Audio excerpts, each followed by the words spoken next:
Chế bé hà tập second Korean apong tu aling nyit hada mo ano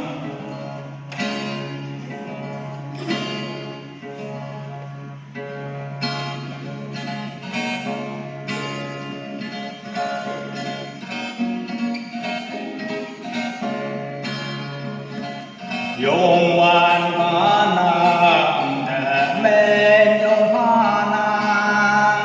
nang etu man da ayan bam mui hay man da mo yong man bam te man ne nang te hang hi pha lak si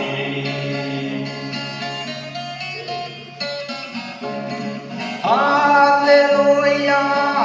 yung wan yung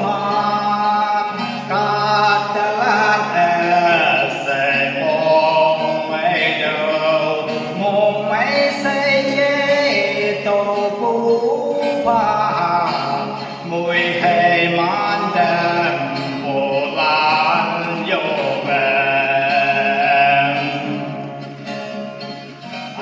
ta pa ca ya yang bu hát tiêu ca tô nhiều te nhiều nàng theo man mong cha mẹ nàng mô kê nàng xếp gì te man ye ni tâm ba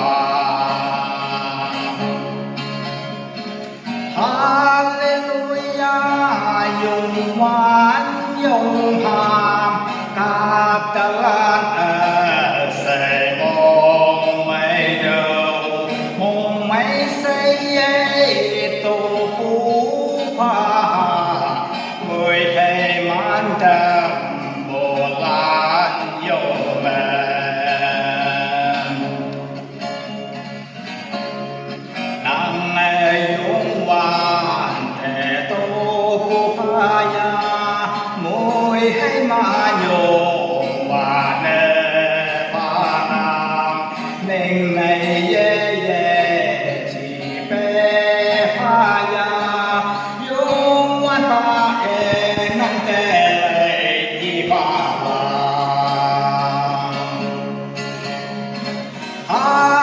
Hallelujah yung wan yung ta lan ese mong may đâu mong may say tô phú pha ngồi hay man ca